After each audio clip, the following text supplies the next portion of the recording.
lineage to slavery, but are doing quite well for themselves. And that's three. That's already three questions so far. okay, Are you that starting one off? is, we're talking about poverty. So eliminate the people, because I would think you would say the black people that are doing well for themselves are not eligible. It's only the people who are literally below the poverty line, right? Yeah, I would say that that's probably one of the qualifying factors. Be black, have a Jim Crow ancestor, and be below X number of dollars in income. Okay, so yes, the first two questions are, at what point do we no longer give them the payment? Because once you give them this payment that lifts them out of poverty, they are no longer in poverty. But if they are no longer in poverty only because of this payment, then once they are no longer in poverty, can't be the line we draw to say, okay, you're done and you don't need this payment anymore. And then the second question is, at what point do we as a society say, you're good now? So like, we don't ever just close the issue as a, wipe our hands of the atrocity that was slavery and Jim Crow, so you're not going to trap me into agreeing with that. Darn! As far as like when these payments cease, like hadn't thought too far into that. Like I guess like to zoom out a little bit, I really do want to keep this focused on, there's the facts which we agree on, there's the interpretation which it seems like the last time, on the last debate, we at least agreed that there is some imbalance that should be paid. And if we don't agree on that, then like talking about the minutia of who's going to pay for what and like when payments cease and everything, it seems irrelevant if you don't believe that like in principle there is some imbalance to be restored. I recognize the imbalance. I think the government's duty is done. Okay, in that case, I don't know that there's much use in talking about like how like the practicality of a reparations plan because you don't necessarily agree with it in principle. It depends on what you label as reparations, and that's the thing. So, and that's why I want to know. Like, sorry. Yeah, the black community. You can talk to 80 different black people among the black community, and you will get 80 different answers to the question: what would you accept as reparations? And that's one of the reasons why the reparations question is almost impossible to answer in general, because there's so many different things. If you want to talk about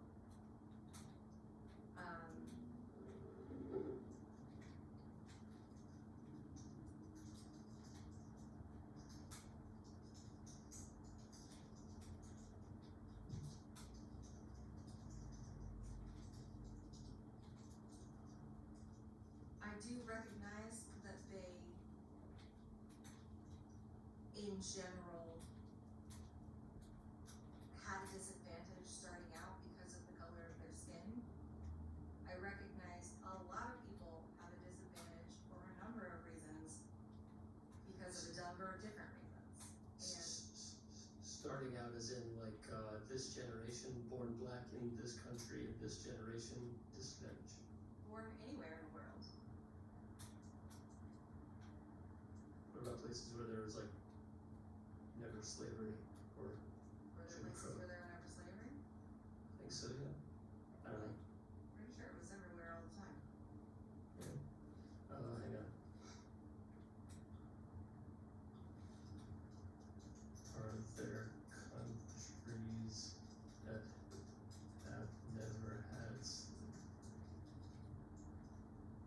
I mean, can't be like present day Norway. I mean, well, historians generally say no. Every society that evolved into modern country has practiced some form of slavery, coerced labor, or serfdom at some point, even if only before the modern state existed or outside the home territory. Why the answer is almost certainly no. Slavery, yeah, it's not worth. Yeah, you're right. Yeah, so everywhere, all the time. But not necessarily black people. I mean, like, oh, okay, Right, exactly. It is not necessarily black people. So why are we only focused on black people right now? And not just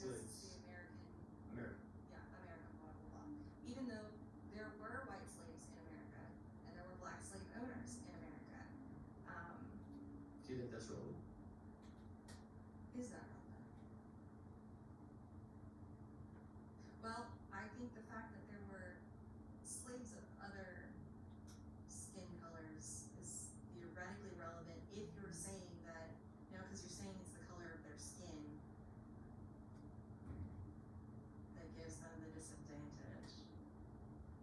Yeah, I mean, if you were a black person in America during slavery, like you wore your status on your face, whereas like a white slave, Irish typically, like they could escape into and blend in with the population.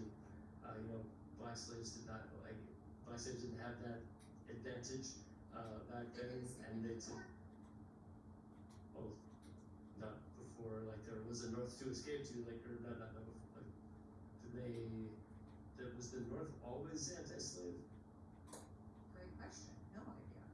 Well, I find that irrelevant just by virtue of like it was difficult to escape to the North. I mean, Sure. Harriet Tubman found it hard to pull it off, and I don't know that I would do much better.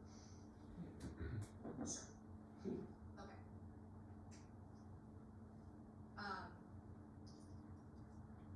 Facts. Slavery bad. Is it probable that slavery and its perpetuation and then Jim Crow made it so that the black community started life way behind other people? Yes, we agree on that. Okay.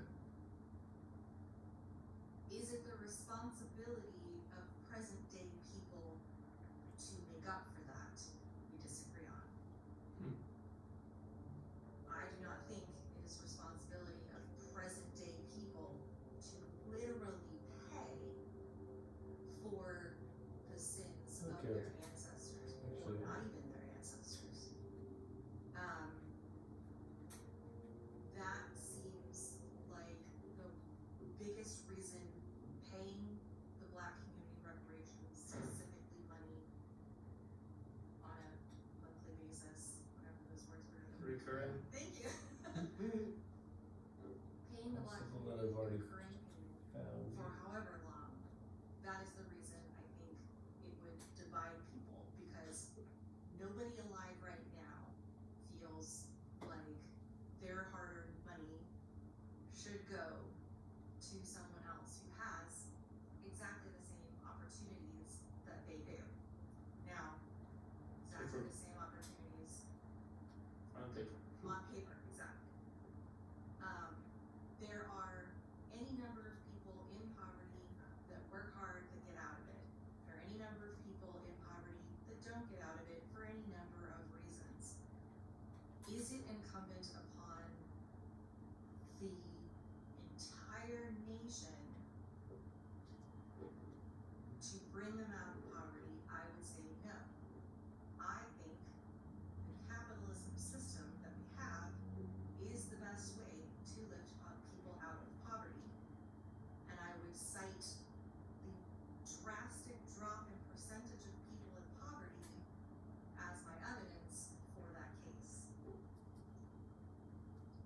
I would also cite every other place that has thrived because of capitalism as my data for why that is the best way to do it. Because you as an individual, it is your responsibility to ensure your own survival. And if you have children, you're responsible for those people as well. But other than that, you are the only person responsible for your own survival. And if you do not choose to do anything that will help your circumstances, I don't think anyone should be morally obligated to help you via the government.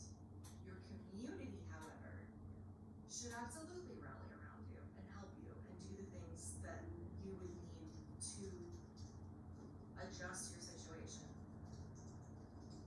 Does the federal government need to get involved? No way, no how.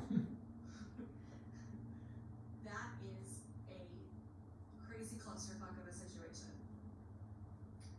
Okay, so like this argument,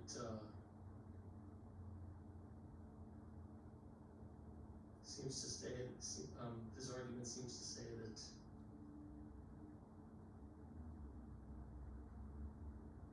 the statistically significant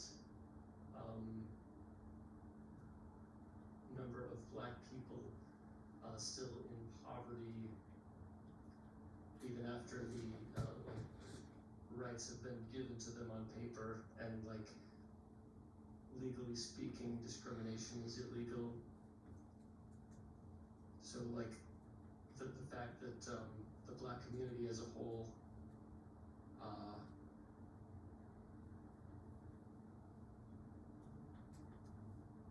is still disproportionately in poverty compared to white people can be boiled down to a lack of can-do attitude.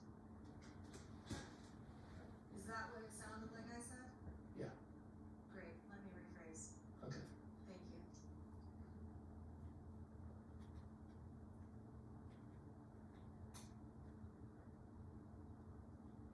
Maybe that's the dog I should have been feeding over there. It's another dog. I mean, it's not like I use this meat for myself.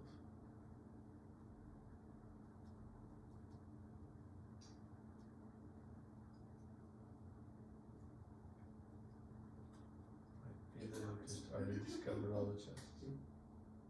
No, okay, not exactly.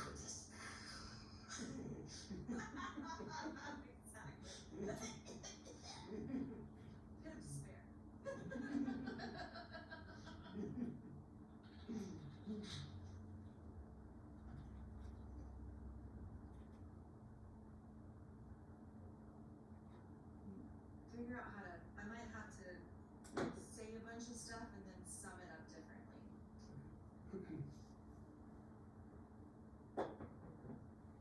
If the state, not the nation, the state, wants to help the black community, the impoverished black community, if the state wants to help the impoverished black community, I'm for that. The state would like to do that, or the city, more specifically. I don't think giving people a recurring payment is going to do what you'd like it to do. I do think the state helping people learn certain things is a much better way to do things. This is that whole give a man a fish, teach a man to fish scenario. So the opportunities exist, but maybe they don't know about them because they don't have time to do X, Y, or Z. I think the city or the state or the community can help those people see where the opportunities are. There can be job placement programs. There can be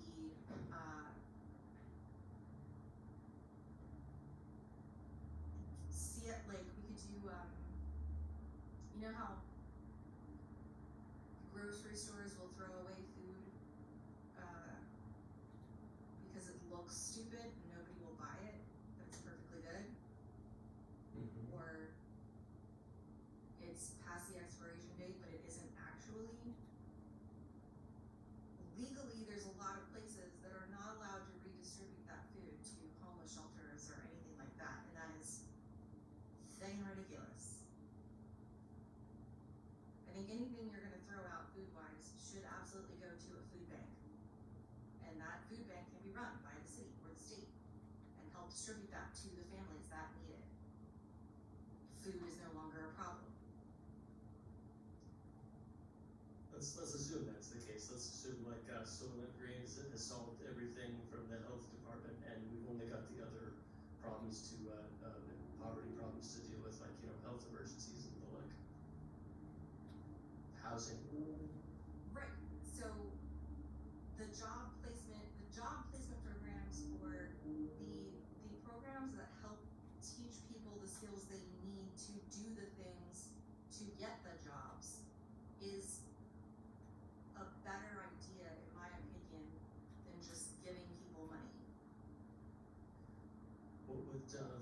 program, how would this sort of program be targeted to the Black community who like may be suffering the trickle-down effects from slavery and Jim Crow? I think you would just target Black people in poverty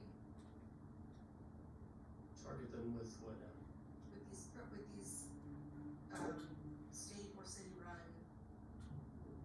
teaching things, whatever they're called. Teaching things is not right. The state or the city would come up with job distribution related things or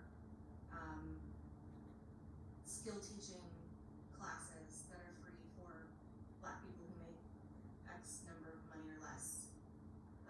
Like community classes. You can go take community classes for free.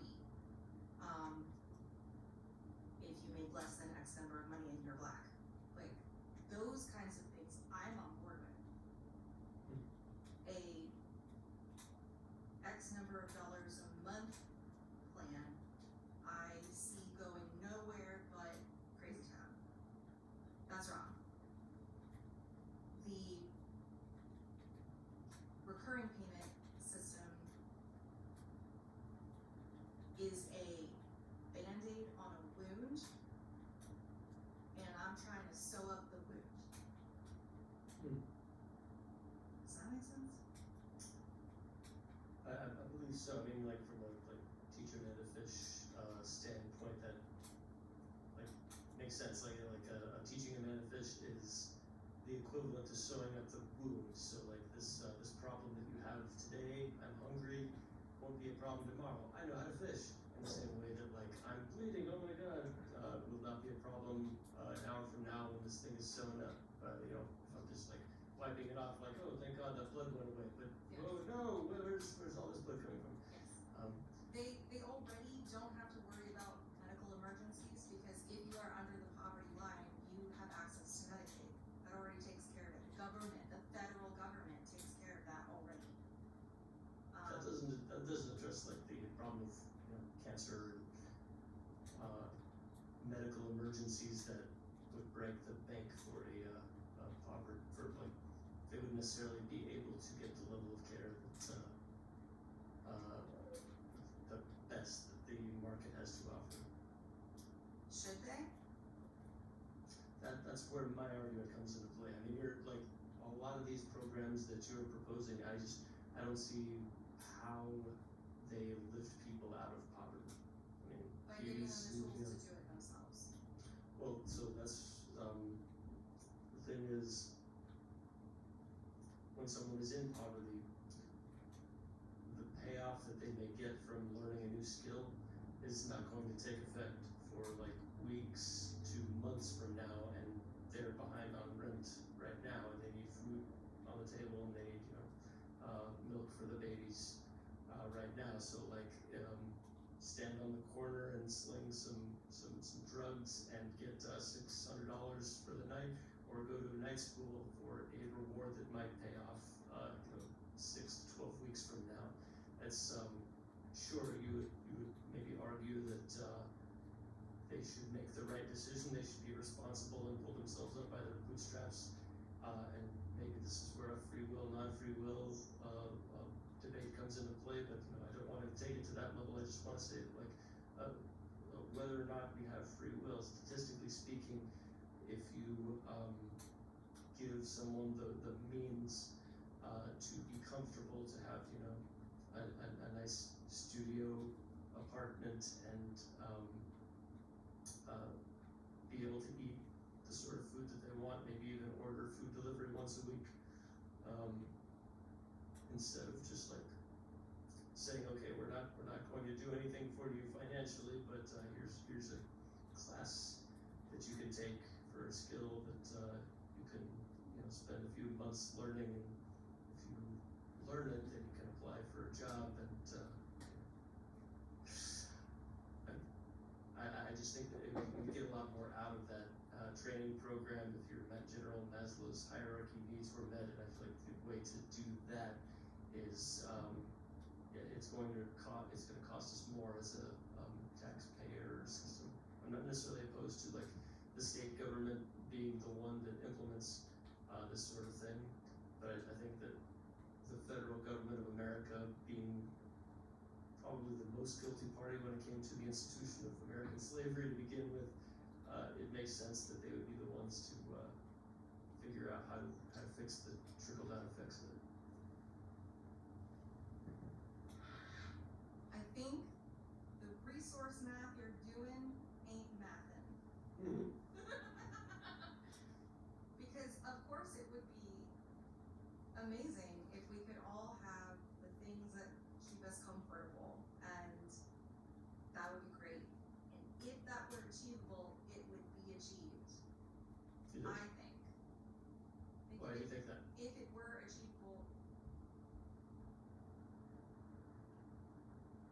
achievable, someone would have run those numbers and showed how it was achievable, and those plans would have been implemented. If it was financially and resource-wise viable and good for society in general. So your assumption is that in America, the best ideas always float to the top? Like, if you've got the good idea, then, like, it can't help but be adopted by government and put into practice? No, not by government, by the market. So, like, the government is who comes up with the policies and the laws, right? yes, but I don't. So I mean policy and law making ideas, if like this sort of thing, lifting everybody out of poverty, making everybody comfortable in a Maslow's hierarchy perspective, if it were achievable with the resources, with the economy that we have, some smart person would have figured out that plan and proposed it to the lawmakers, and it would be a no-brainer. We would implement it yesterday, right? Well, because that sounds like socialism. Like what you're proposing is basically socialism. Is that Is it? accurate? I disagree with. Why do you think it was like socialism? Well, socialism for just black people, I guess. Have money first. Well, my question is actually, I should per the Perplexities advice, mention that we are like shifting focus momentarily. Okay, because I'm like your argument was that we can't. It would be great if we could lift everybody out of poverty, not just black people, but like everybody who's currently in poverty. And my question is, why couldn't we do that? And you said, well, if it could be done, some smart person would have put that formula together. And my question is, like, how do you know the best ideas always float to the top or get implemented just by virtue of them being good ideas? I'm suggesting that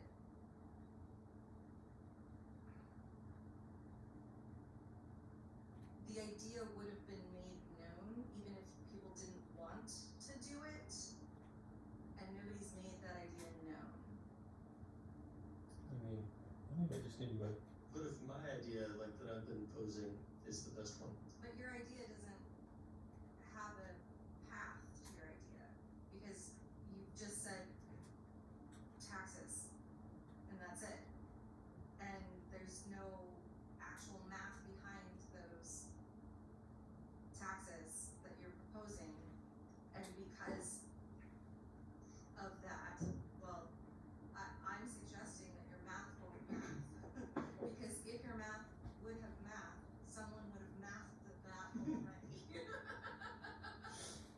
And I could not disagree more, because I feel like the lawmakers in power, even if they think that an idea like mine, they would know how to math it in a practical way, the math would turn out much more in their favor if they kept things the way they were and accumulated more riches for themselves. I do agree with that wholeheartedly. But the lawmakers aren't the ones that have to come up with the idea. Anyone can come up with the idea. Think tanks, charities,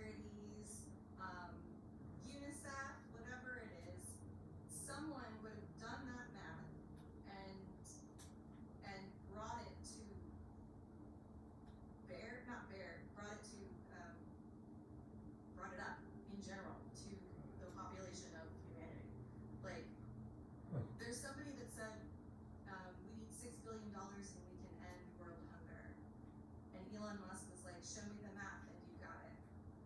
Huh. And I think they did show him the math, but the math didn't math. This is the guy that thought that people who were dead were still receiving social security payments from the US Treasury. Elon Musk? Yeah. I'm not sure why that's relevant. I guess, maybe that's a little bit petty. I mean, he's a smart guy, clearly a smart investor. He doesn't know everything. And he's also quite politically motivated, as I see it these days. Like, he's a performer. Like, if he's not able to do the math, I don't think that is a suggestion that the math cannot be done. No, I'm not suggesting Elon Musk do the math. Elon Musk said, show me the math and I'll do it. Here is $6 billion if you show me the math. Anybody, any person, not Elon Musk. Hold on, give me a minute. Okay. We're gonna ask the wise one. Okay. Really used to.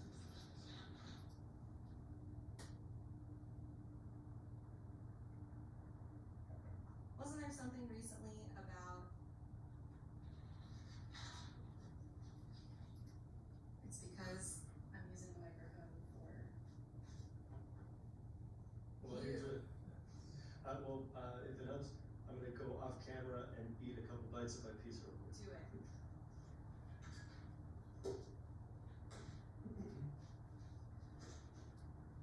Tell me about the thing where people said we would need only $6 billion and we could end world hunger.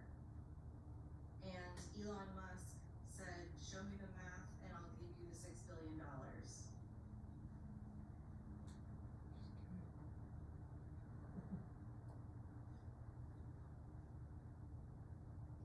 World Food Program.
So it was about a famine emergency, not about ending world hunger.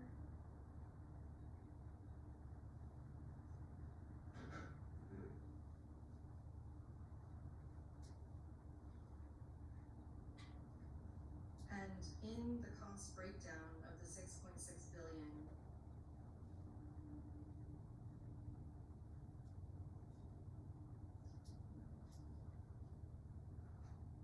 can you point me to their cost breakdown?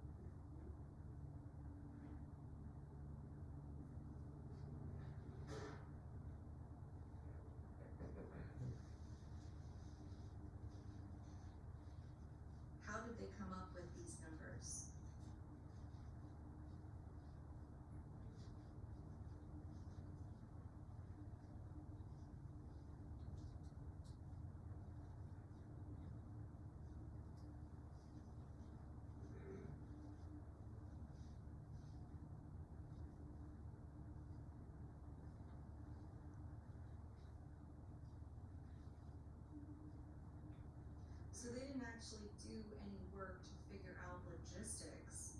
They just estimated.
I'm back.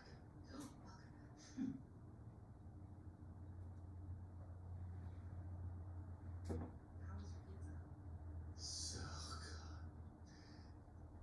Pizza Hut, pan pizza, pepperoni lovers. Doesn't get any better.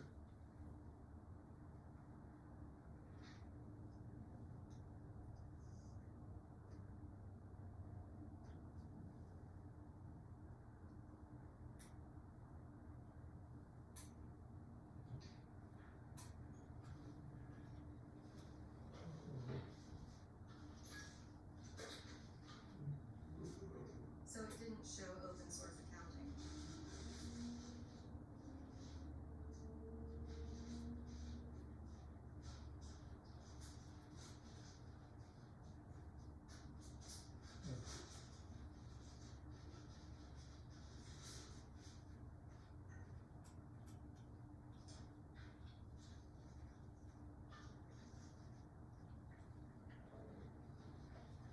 Okay. So the thing that I'm thinking of, which may or may not be relevant, in this tangent, we're just gonna go down for a brief move. Is this thing where the World Food Program said that a one-time donation of about $6 billion could help feed 42 million people at immediate risk of starvation, and Musk replied that if the World Food Program could show exactly how 6 billion could solve world hunger, he would sell Tesla stock and do it. The World Food Program came up with a calculation is maybe the right word, and then posted it, but they didn't, it wasn't like a, what is the wording? Laminated? No. It was not open source accounting. So Elon Musk specifically asked for an open source accounting of how this $6 billion would be paid out to feed these people. And they did not do that. They just did like a, oh, well, 43 cents per person per day. Here's some logistics things we need to throw in, et cetera, et cetera. And I'm suggesting that if they did the open source accounting and were actually able to show how you could feed the 42 million people over the 1 year with the It's $6 a highly billion, insured. It does as well would. as the Guardian Shield at blocking the I thing. would maybe argue that if they had come up with the open source accounting, Elon Musk would have come back and been like, did I say $6 billion? I actually meant doll hairs. Ha ha ha ha, got you. Because he is, the kind of internet troll who would do that sort of thing. Yes. Regardless, though, they would have come up with it. And so we would have a thing to be able to point to. See, somebody did the math. But nobody's done the math. I'm suggesting that if the math could be done, it would have been done by anyone. I mean, the open source thing sounds like a technicality, like if it weren't that stipulation, it would have been another as far as Elon Musk is concerned, so I wonder why he wouldn't consider the food bank's, calculation to be a legitimate one. Because, like me, I believe if it's public money, or not public money, but, well, yes, if it's public money, you should be able to account for every dollar. So if you can't personally show me where every dollar is going, then I don't trust you with that money.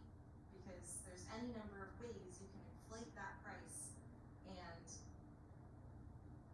fraud. So line by line, not line by line, but open source accounting is for everyone to see, everyone can analyze, everyone can scrutinize, everyone can see where it goes. And you can be held accountable if those things do not match up. And the food bank, didn't offer such an open source model, so like, we can pretty well assume that their game was fraud all along. No, we can't assume their game was fraud. We can only assume that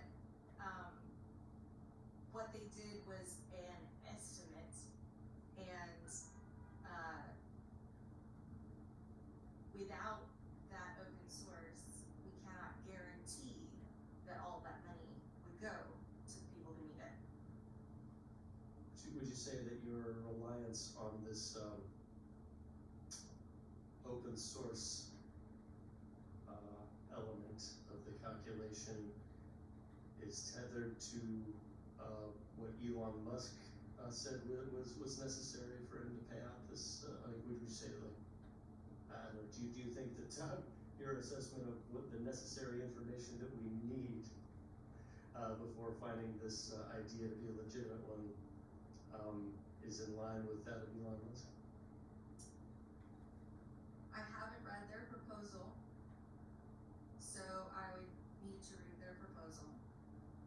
But, and this is of course,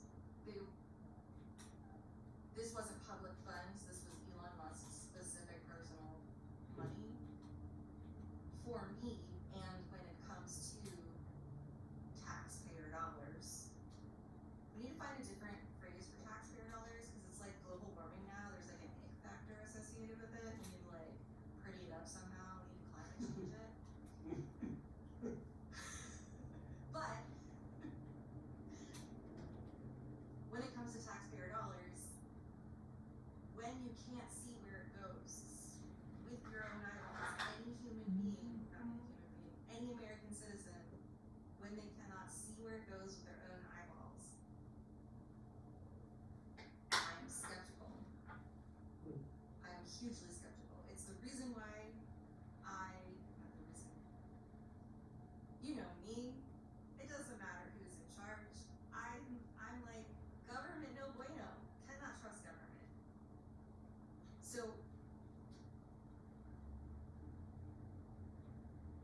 by extension, the corporations cannot trust government. Like, just can't. There's Medicaid fraud in California, and daycare fraud in Minnesota, or some other shit. Like, when the government's involved, people tap on zeros and a cat out of bucket. So, because they don't trust the government to handle anything, that's the kind of thing that's way too big for the government to handle, and that should be handled independently by their communities, by those people's communities. Wait, because it's too, okay, I might have said it wrong. I mean, if it's too big for the federal government to handle, I wonder, like, well, okay, but the Because you problem. break it down into you break it manageable down. chunks. Manageable chunks, that's what the state level is for. Yeah, that's what the whole idea of a state in general is, to break the nation down into manageable chunks. Cities, you break the state down into manageable chunks. The national government is the worst way to do most things, in my opinion. Yeah, I might agree with you on that. I just think that the atrocity of,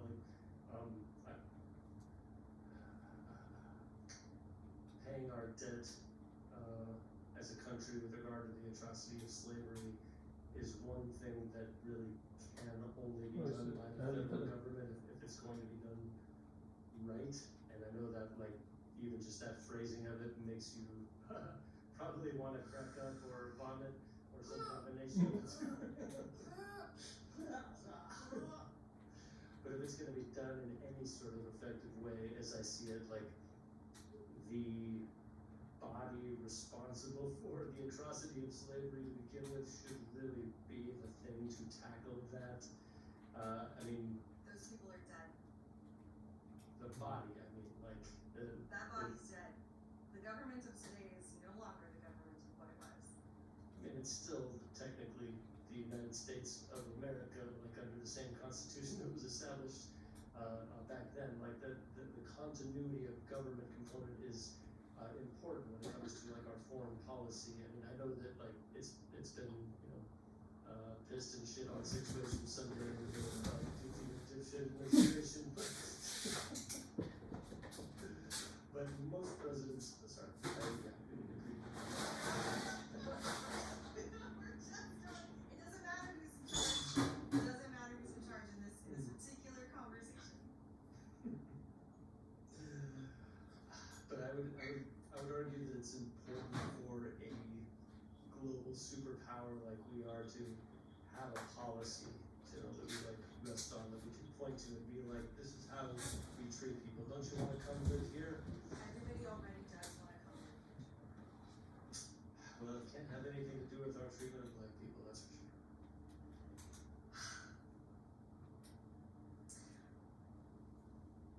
Here's where I'll land. Okay. I basically agree with Coleman Hughes and his idea of reparations. Oh, And I feel like perhaps I just am trying to regurgitate his argument as best I can, and I'm probably failing. I'm sorry, Coleman Hughes. But I very much think he's a very eloquent person, and he could put it much better. And perhaps I should have just studied what he said. I did check out the Coleman Hughes with Sam Harris. Like I feel like it's my one and only exposure to Coleman Hughes, so I haven't heard his position on reparations, but I'd be interested if you could link me to that. I will try to do that next. In his talk with Sam Harris, he didn't really seem to challenge Sam Harris on much. Like he pretty much just asked questions, and Sam Harris was his usual brilliant self. And I didn't hear much disagreement between the two men, but yeah, I mean, something tells me that if I heard more of his work, I would find more areas of disagreement with him. Probably. As of now, I don't see anything that I disagree with him. Yeah. I by no means think that we should ever say, hold on.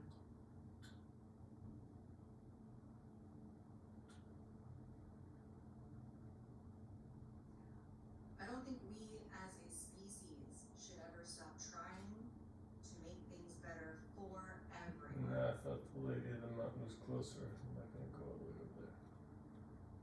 600,000 people Yeah, died to free the slaves. That's a pretty high cost, I would think, to say. A lot more than that died in slavery. Yes, but these people had nothing to gain with their death other than setting these people free. Like, I mean, the Civil War, if we're gonna be literal about it, was technically about keeping the Union together. It was about the Southern states seceding from this system that, it's economically more advantageous to keep it all together.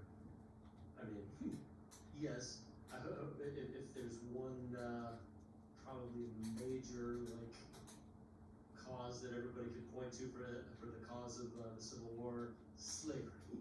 yeah, that was the reason they Yeah. wanted to secede. Yes, exactly. Okay,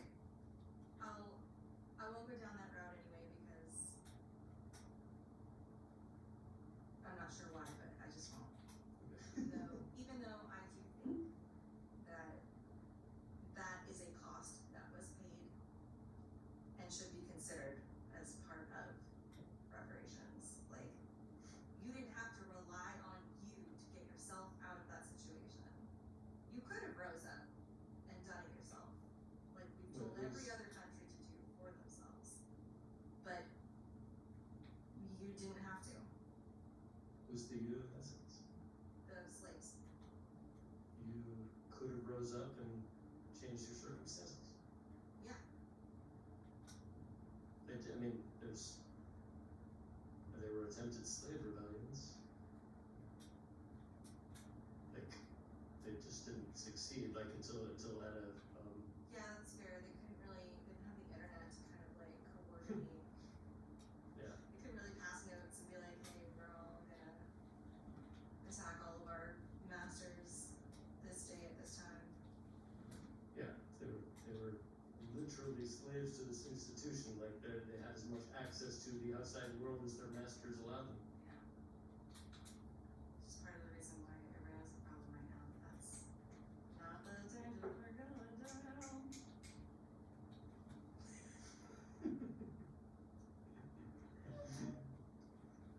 There's something about, like, yes, it was wrong. There's so many things that have been wrong. But this one most. No! One of, Jack Brett. One of. Among the worst Among. atrocities. I would agree that it is among one of the worst atrocities in human history. And not just the transatlantic slave trade. The whole concept of slavery in general. Back to the Israelites and Pharaoh, let my people go. And before that, and so on. Do you think Israel has a right to? No, look, we're not going to do that. I'm sorry. Don't say the I word. Oh, No. That's it. Yeah, it's a trigger. Like any side of the aisle you're on, like insert Rick and Morty, where Rick learns that he goes on drunken rants about Israel, but that's all we learn, and then he says, like, well, so that's ambiguous, right? Like, for all you know, I might be very pro-Israel when I'm drunk. Oh, I love it. I'm so excited. When is the new season? May! Oh, wow, next month? Oh no!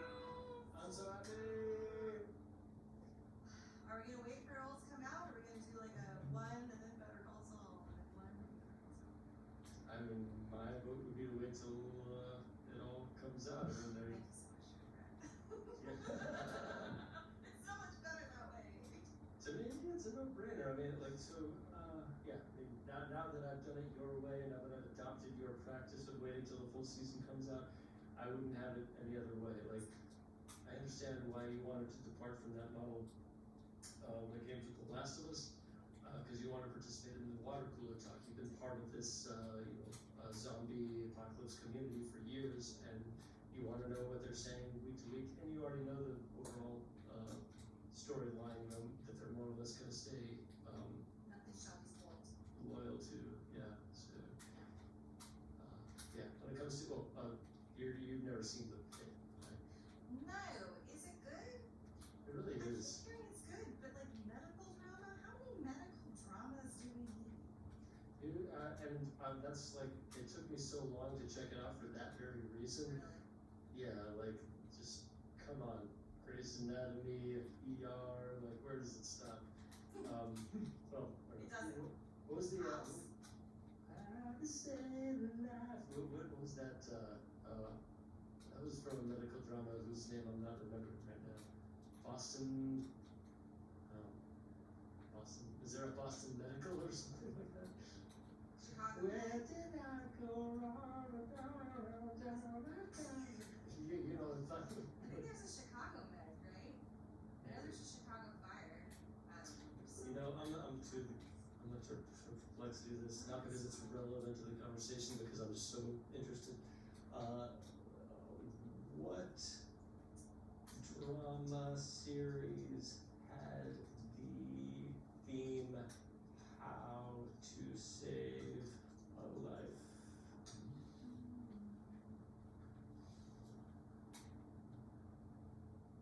Oh, it was Grey's Anatomy. Okay, maybe there are fewer than we give credit for, but still, too many. The reason, the thing that Pit stands apart is it's its format. I think we've discussed this before, but maybe you've forgotten, in which case, sometimes I love getting to, share something with you twice. The format is, the season takes place over one single shift. Oh, really? Yeah, like you join the doctors, when they come in at 6 a.m. and you, like the case that like the kid that they lost this morning, they're still reeling from it at 8 o'clock tonight, 12 episodes later. And so like in this model, it's like essential to have, to, be able to binge it all at once, Yeah. because like an entire week, like for people that watch, for one Marshmallow Kids out there, Yes. like a week goes by in real life, an hour goes by in this universe that I'm paying attention to. So like it's I've been found the thing, either but it's I'm much more done fun to playing follow today. them in